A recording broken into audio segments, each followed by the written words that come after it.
Ladies and gentlemen, welcome to St. John's beautiful, historic Imperial Theatre. It only took 25 months, but finally, we are here!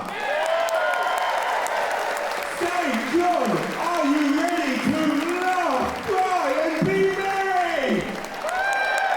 Please give it up and give a warm St. John welcome to the first of tonight's special guest, the one, the only, the amazing Mr. Shane Ogden!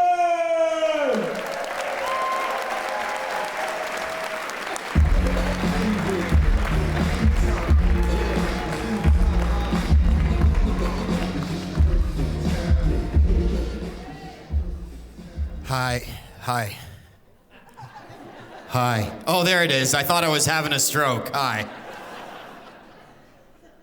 It's a good way to start. Welcome.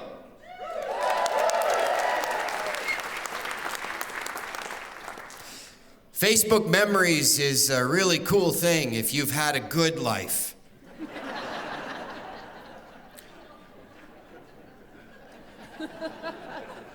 We thought you'd enjoy this memory from 3 years ago when you had a house and a car and people who loved you. You may not know this about me. 6 years ago, I lost 185 pounds. That's right. I got a divorce. And I feel so much better. I mean, if I had to give it a review, 5 stars on Yelp. And now the kids and I have a hot new stepmother to play with, so it's fun. I'm not that type of guy, but that's what happened. Yeah. So I had to show my sister my balls. Oh, don't act like that's the first time that was said in New Brunswick. Come on. It was innocent, you know, I was driving my bike. And I fell into a ditch and I turned the steering wheel and it impaled me kinda. Snared my, you know. And I had to show my sister, but I didn't want to show my sister. I was bleeding down there. She was like, "It's very serious, Shane. Show me, you gotta show." I'm like, "I don't want to show you." She's like, "Show me." I'm like, "I don't want to show you." Oh my God, can you believe it? Right on my 35th birthday. I told my son he could come to me with anything. I said, "Casey, I don't care if you're gay, I don't care if you're bi, I don't care if you have weapons, I don't care if you've done a crime. You could tell me anything. Please come to me. I'm your father, I love you, I will help you." And he came to me with something that I wasn't ready for. He said, "Dad, what's it like to touch a girl down there?" I couldn't really tell him. I was scrambling for the right words. I was like, it's kind of like feeding a horse an apple. Keep your hand flat, it tickles. Sugar cube.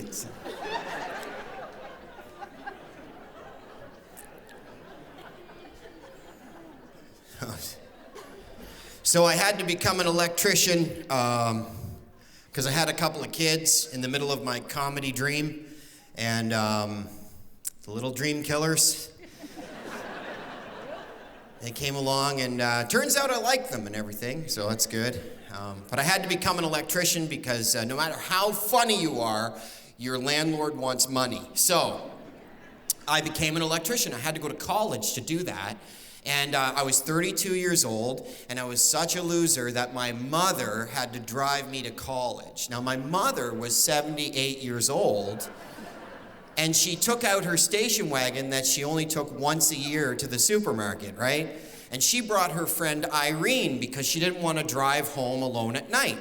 So now I'm driving to St. Andrews with 2 78-year-old women in the front, and I'm in the back just sitting there like, hi. And we get to college and I'm gonna live on campus. So I'm gonna have 18-year-old roommates. So like when I get on campus, everyone's like, whose dad's here? Like they're confused. I'm this mature student, right? So I go into the dorm room, the area where we're gonna live, and my mom and Irene, they look around, and then it becomes Goldilocks and the Three Bears. They're like, you should go into this room because it's closer to the hallway, and you should go in this room, it has a bigger closet. And I'm like, it doesn't matter, can you guys leave? Because it's kind of embarrassing, like my roommate's gonna show up.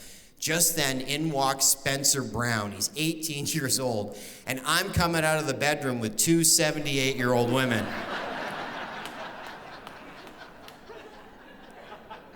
So I just look at him and I go, look, dude, if we're gonna live together, you just gotta know I'm into old chicks, okay?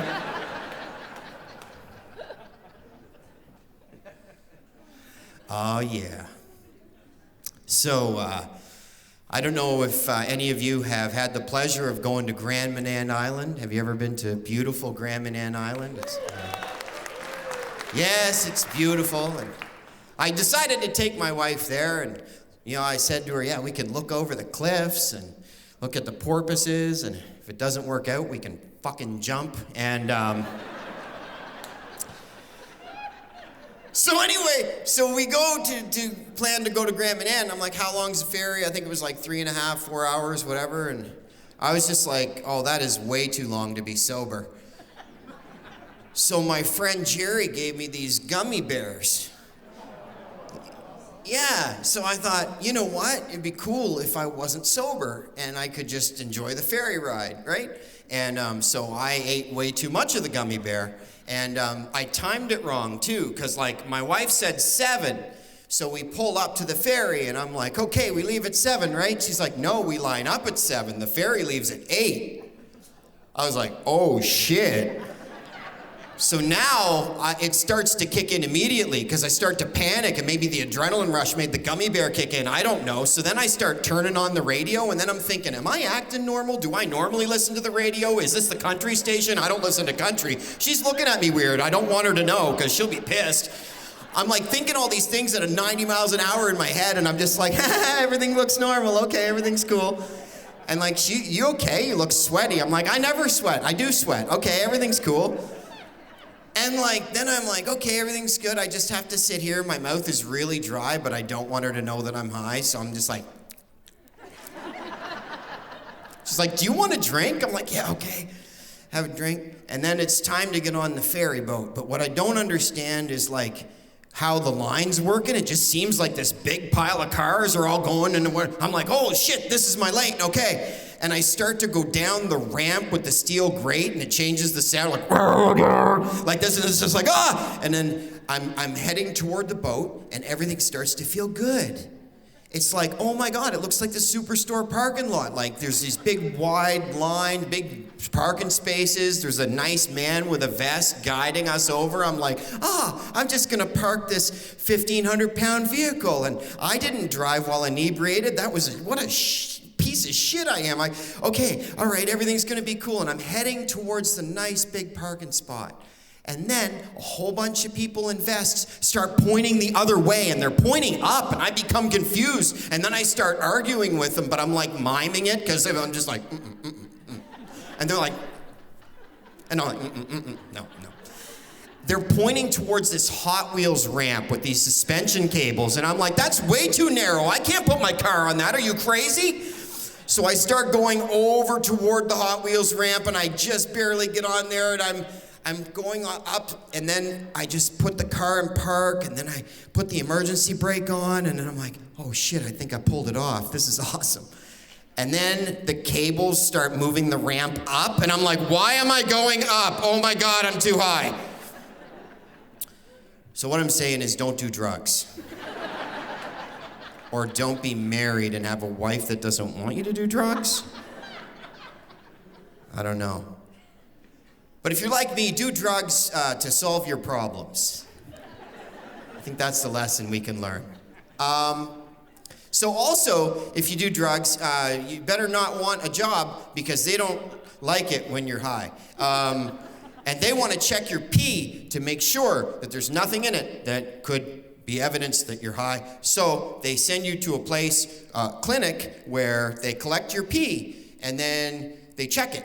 So that's what I had to do. I went in for this interview process and they said, this man is gonna go with you, which is very unsettling if you're going to the bathroom. But he's used to it. He's got a clipboard and a coat and everything. So I follow this man into the bathroom, and he hands me the cup, and he's standing way too close to me. Like, I don't know if he thinks I have a fake dick or what's going on, but I pee into it and I hand it to him, and he shakes it way too close to his face. I was like, ugh. And he looks at it in the light and he goes, well, says here by the color that you're free of methamphetamines, cocaine, and THC. And I said, not your average Monday. It was the wrong time to be a comedian, and that's why I don't work for Irving. And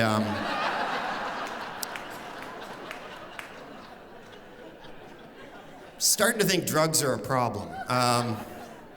But my hippie friend said, don't worry, Shane. If you want to still do drugs and have a job, all you got to do is drink 11 gallons of cranberry juice and then go to Mr. Music and buy a fake bladder and then get someone who doesn't smoke weed to pee in it and then hold it under your arm and keep it at a certain temperature. It's like, I don't like drugs that much. I quit.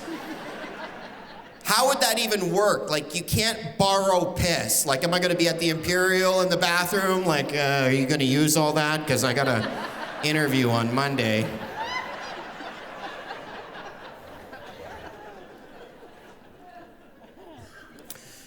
I have a dad I want to talk about.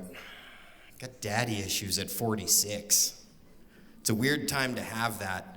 Almost lost him during the pandemic. I guess that's why he comes to mind. But my dad, he never hit us, but he beat the shit out of our drywall.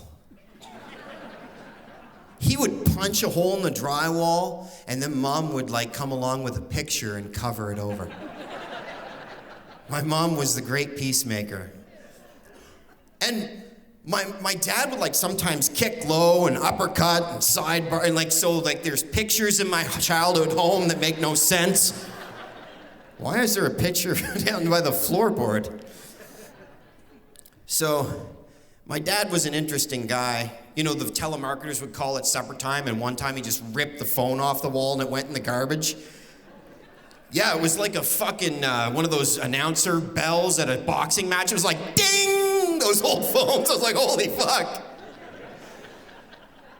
He never really hurt us though, but he didn't have the tools, you know? He was an animal. He was raised by an even worse guy, you know? And I'm not making excuses for it. It was fucked up, but it was like, sometimes he only remembered the good stuff, you know? Like when he'd fix my skateboard or like, you know, just those moments. And so he was this character. Like sometimes he would hit me on the back of the head, but only lightly, and then he would say, that's for nothing, wait till you do something. And like to him, he was preparing me for war with life. If he made me tough, then I would be unstoppable, you know? And but he was also like totally fucking psychotic. Like he would come in my bedroom and he'd be like, chase me, Charlie, I get barley up the leg of me drawers. Like he was... You'd never know what would happen with Dad. So when I almost lost him, he was at the regional, and he was on a ventilator and hooked up with, you know, those little weird cups they put near your tits and then they got wires and tubes and everything. And all of this hatred I had as a youth, like, it all melted away, and all I could remember was all the good stuff he did for me. And it was like, he took me to the baseball game, and he's like at this fucking Canadian Tire commercial. It's like, God, I love that guy. And I went in the room, and we had to take turns because it was a pandemic, and, you know, my brothers and sisters and I. And I went in, and I held his hand, and it was very cold to the touch, and it was very paper thin, his hands, you know, and I held on to his hand, and I said, I know that you're going to think I'm a pussy for saying this, but I love you. And I don't care what you think, because this might be my last chance to tell you that I can only remember the good things you did. And I know you fucked up, but you did some stuff right, and I know you did your best, and I love you. And just then, he starts to wake up. And his hair's all fucked up, and he starts pulling the tubes out and everything, and cups off and everything, and he looks at me and he goes, how's work? So Dad's still alive, so. Thank you.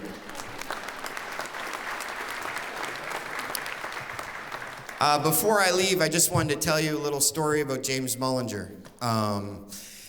James has become bigger than life, as you all know, and he first called me one time.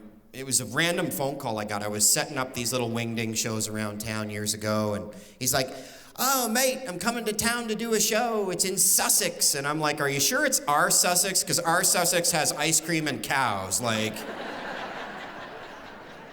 And he was like, "No, mate, the Kingston Peninsula, Pam, D. And I'm like, whoa. And we went and we did 2 sold-out shows at the Mason Jar in Sussex. And that's when I met a really good friend, you know? Just been a really good friend to me. But, you know, people are shitty, and I'm a piece of shit. And he was such a good friend to me, but I did nothing but spend my time by being jealous, you know? I had been doing stand-up for like 25 years in New Brunswick, and like most things that happened in New Brunswick, nobody noticed.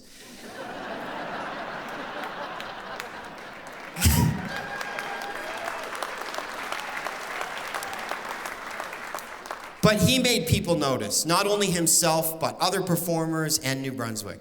And so during that time when I was feeling envious of James, I ran out of electrical work and I had to take a job landscaping. And I was whippersnipping around Harbor Station. And I hit a bag of dog shit. Now, I don't know if you've ever seen a bag of dog shit explode with a whippersnipper, but it goes everywhere. It goes everywhere, everywhere, everywhere. All over me. And in my nostrils, both of them. Pow-pow!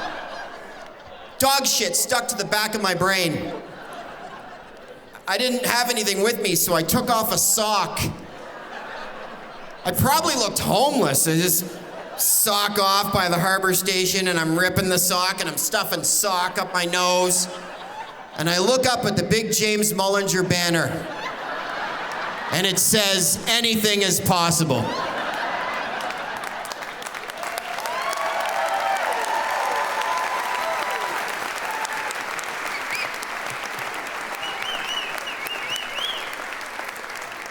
And I wanted to thank James for this opportunity and thank you all for listening. Ladies and gentlemen, I know you're going to enjoy the feature act this evening. He is one of United Kingdom's best musicians. He's opened for Ed Sheeran. He sings like a goddamn angel. I listened to his CD in the car that I bought from him, and it's going to be available for sale after the show. And I was crying on the way here. He wrote it during the pandemic, and it's called Written in Limbo. And it's absolutely beautiful, and you're gonna love him. Ladies and gentlemen, please, please give a warm welcome to Mr. Ethan Ash.